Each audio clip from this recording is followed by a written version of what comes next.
Great. Adam, look, thank you ever so much for making time today. It's great to see you. For people who don't know you, could you just say a few words about yourself?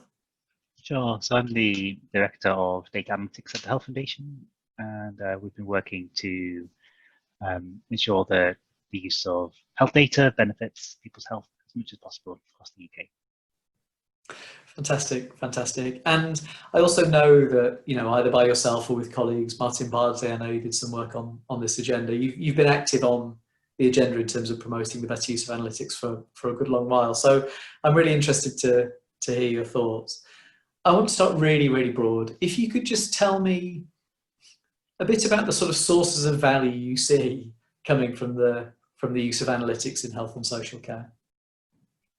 Yeah, I'm going to make it even broader still, if that's okay. So one thing that really strikes me is that more and more data is shaping our lives and our health and our use of public services and public services themselves. And it's worth kind of looking back over the last few months and thinking about how data has shaped the country's response to the COVID crisis. Without data, we wouldn't have known which patients needed to be shielded. We wouldn't have been able to have any chance of getting food to some of those patients, some of those individuals. We wouldn't have been able to work out how much capacity we need in the NHS, and we wouldn't have known that vulnerable people in our care homes were dying in their thousands and been able to channel public support into that problem. These are examples of data being used for good. We're also seeing that data has potentially negative impacts as well, in part because there are gaps in the data. As Chris Hatton showed recently in his blog, we know very little about how the epidemic is affecting people with learning disabilities, for example. We're seeing how data can potentially exacerbate health inequalities, particularly when the use of data is predicated on the use of digital devices. And there are concerns, of course, around privacy and so on. So in short, data is shaping the world around us. We've got to the point, I think, where decision makers can no longer ignore data or analysis because it's just not possible for anybody to get to the end of the day without engaging in data in some ways. And one of my main messages for analysts in this space is that we need to see and recognize the power that we have to shape not just the delivery of health services, but actually people's health and the world around us, and the responsibility that comes with to be very mindful about some of the negative impacts the data can have, as well as the opportunities here to really improve people's health. I like the way you put that. I was almost apologetic for being so broad in the question, but of course you broadened it further. The way you were describing it, there's almost an ethics to this as well. The way you were describing that was about using data and intelligence to focus attention on particular problems that might otherwise not be seen, particularly ones that give rise to the sorts of inequalities you were mentioning, and particular groups within that who have been neglected for far too long in different ways. So I love your reflections on it. Do you think there's an ethical dimension to this? I think we need to be thinking and talking a lot more about what responsible leadership means in health analytics. And I don't just mean for people with manager or leader in their job title. I mean leadership, the kind of leadership that anybody working in health data analytics can show. And I think the main thing here is that it's not sufficient when you're working with health data to restrict your attention and your focus to the question about whether your data is answering the question given to you. Organizations like AI Now in the States and Ada Lovelace in the UK have made, I think, a very compelling argument that if you're working in health data, you need to be thinking about the context and engaging questions around what you want the world to look like. What should the NHS look like? What does high quality healthcare mean? How well is the organisation doing? What needs to change and how? And it's engaging at that level and thinking about the impacts or potential impacts that the analysis can have, which I think is really at the crux of really good analytical leadership. No, that's fascinating. Thank you. I want to, you've touched on it a couple of times in your answer, particularly in your first answer, particularly in relation to the response to the pandemic, and you got some good examples within that. But I want to ask you sort of outright really for your assessment, again in the round and again in broad terms, as to how well you think health and social care services currently use analysis and analytics. Well, there's, there are a lot of problems, and those are known problems. They're historic and deep-rooted problems. There's been a lack of recognition for many years about what analysis can do to support the delivery of better healthcare, better social care. There's been a lack of vision amongst leaders about how data can contribute in these ways. You can go on and on. There's been a lack of investment. Analysts haven't always had the data and the tools they need. They can be isolated. We haven't had the network to share learning and knowledge between us. There are many problems, and the NHS still has a very long way to go to solve those problems. But it is changing, changing all around us. And I think what we need to do as a community to really take this forward is to know our own power.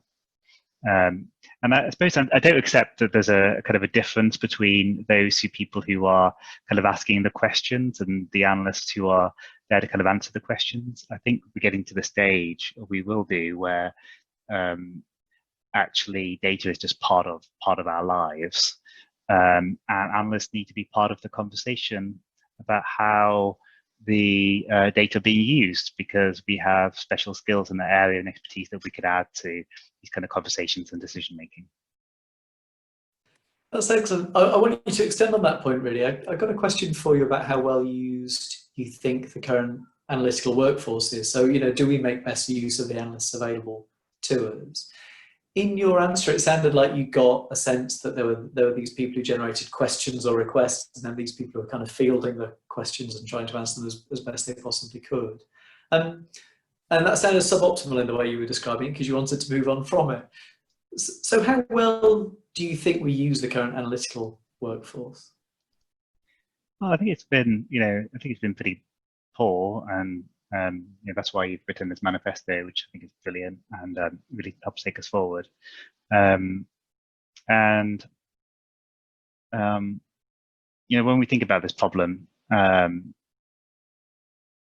are different parts to it. It's partly around how, probably about the demand for analysis, how leaders identify the right questions and make use of the people they have, and it's partly around analytical teams and how well they're developed. But honestly, I just think as a community, we just really need to go for this now and really show what data can do to really improve the delivery of healthcare. And what we need to be doing is probably forming networks with each other to share our learning, and to be supporting each other to do excellent work, and also just kind of showing off a little bit more. Like, a lot of analysts are quite, we're quite reluctant to show off and talk about the good things we've done. And somebody pointed out to me once that once an analyst solved a problem, once we've kind of solved a problem, we tend to want to stop talking about it because it becomes boring. We want to move on to another problem. Whereas I think actually sometimes we need to continue to talk about the problem once we've solved it, and just kind of make a bit clearer, the value that we're adding through the work that we do. No, that's fantastic. I don't look at that. I don't want to trade in horrible stereotypes, but the analysts I work with, I would say they're all overly modest. There's not enough shouting about their brilliance. I feel like I'm making a job out of pointing out their brilliance. for them. So I guess there is a job there. I just want to join that up with the point you were making earlier about analytical leaders or analysts as leaders. It seems to me that there is a job there to, define out an agenda for analysts, to lead the analytical workforce closer into decision making, that kind of thing. Just say something about the role of the analyst as leader. I'm really interested in that. Yeah, I think there are different elements to this, but I think the main thing is to be really engaged with not just the analysis, but the context. Like any discussion around data has to be a discussion around what does good health mean? What does good healthcare mean? How are we trying to improve it? How do we know whether we're doing a good job at delivering for our patients? And we need to be really aware of the impact the data is having. So this means much more, we haven't talked about public engagement with the use of data. We haven't talked about open practice or the diversity of our teams, which is completely fundamental here for reasons that I think perhaps we might explore a bit. So it's all of these dimensions, but it's about kind of going beyond the actual analysis and thinking about the impact the analysis is having on the society around us. No, that's great. I want to ask you outright now, because you a couple of times you've said, "Oh, I think we need to be doing this," or "I think we could do with accelerating that." So I want to ask you sort of outright for your agenda in a sense, and I'm asking you that mindful of all the great work that the Health Foundation has done to push this on and to define this agenda. So if we're going to make better use of the analytical talents and resources that we've got, where would we start? What would we do? What are the things that you would want to recommend? Yeah. So I think a bit about how the Health Foundation's tackled it. We started about on this agenda about 4 or 5 years ago, and we'd built up an analytics team within the Health Foundation, and we're quite lucky to kind of have the resources that we have in the foundation. And we pretty soon realised that we had a responsibility to support our analytical brethren in the service, and we were wondering how to do that. And we thought the starting point was to really support analysts. So we tried to focus on that side of it rather than trying to influence the behaviours of leaders of boards. We thought, well, actually, why don't we start with the analysts? And this was Martin Bardsley's thinking. He was leading the work. So we've done this by offering funding to analytical teams, by funding networks, and just trying to increase the sense of agency and power that analysts have to make a difference. That I think proved to be the right starting point, and that journey's not finished. And I think now we all have a responsibility to support each other and develop the tools, practices, systems, people in order to do brilliant work. The other side of the equation about like how to get decision makers more engaged in analysis is, I think, kind of happening almost anyway, because it's just not possible to lead a health organization and not engage with data. And if some people are doing that, then it won't be possible for much longer. Services are becoming digital, and there's so much opportunity to make better use of data. An organization that doesn't make better use of data is just not a high-performing healthcare organization. Boards' reputations will come down to doing this stuff well. So there will be demand. What we need to do is to produce excellent work, to lead in a responsible way, and support each other to do a brilliant job at it. That's great. You made a couple of points that I also want to explore a bit more. You've talked about the better networking of analysts and analytical expertise. And I guess one of my observations has been that during the response to COVID, the networking of analysts has been great. The stuff that I've seen in the Midlands, there's been quite a lot of people coming together, exchanging ideas, sharing models, sharing code. Those kinds of things have gone on. You get this real sense of collaboration. So I want to get your thoughts on how to network analysts and whether that's the thing to do. I also want to pick up the point that you made earlier about the diversity of teams and whether having diversity within networks is actually really helpful because you get different perspectives on the same sorts of questions and the same sorts of problems. So could you just tell me sort of thoughts that you have on networking analysts and injecting that question of diversity to it as well? Yeah, I think the diversity matters in part because data and analytics, it's just having an impact on people's health and the delivery of healthcare. And we need to make sure that the impact that it's having is distributed fairly across society. And we know that many groups in society have worse health and suffer injustices of all kinds. The PHE report pointed to some, I think, minority groups having, more than double the mortality rate than white people, for example, from COVID, which is deeply shocking. And in order to have a really good impact in this area, it's just so important to be working diverse teams so that people, so that we're not restricted by our own experience, and we can draw and learn from the experience of other people who see things that we don't in order to have a better impact. I think that's why, in part, why the diversity is completely fundamental. I think coming back to the networking point, if I can, I think what we've seen in the COVID response is some really good networking, but also the limitations of the approach. And there has been a lot of sharing of code, sharing of expertise and models, but many of those networks had to be built and weren't already in place before the epidemic was hit, and that's not ideal. We should be more prepared than that. The community should be much more networked so that when things like this happen, we don't have to step things up. We're ready for it.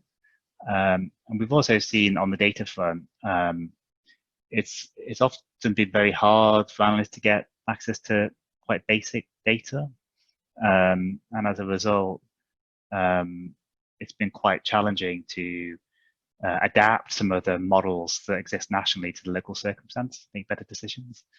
So we need a much more kind of open data system, as well as better networks. And they need to be in place, not just when a crisis arrives, but they need to be in place and strengthened all the time. I think that's one of the big areas of learning that we've seen, in my opinion. No, that's fascinating. And it's one of those things that, some good has come and some good will come from the current terrible circumstances. And that's one of those things I would hate that to relapse. I would hate the networks that we've seen created and sustained during this fall away, because I completely agree. If they'd been in place ahead of the crisis, the ability to respond would be far greater. So no, that's fascinating. Adam, that's the end of the set of questions I've got for you, but I wonder if there's anything else that you wanted to add, either about your work or the Health Foundation's work in this territory. No, I don't think there's anything else other than quite optimistic here. And there are loads of brilliant groups of people working on this. The Analyst Manifesto is brilliant, and the work that you're doing, the strategy unit, is brilliant. We've also got groups like ODI Leads, NHS England's done some good stuff. The R Network, AFA. So I think it's exciting times, and all we need to do is to really grab the opportunity to improve health using the skills that we have, and really develop our community, and also this responsible model of analytical leadership, and we can do great things. No, that's brilliant. Adam, thank you ever so much for your time, and thank you for your pleasure. Very nice talking to you. Yeah, lovely to talk to you. Take care. Bye.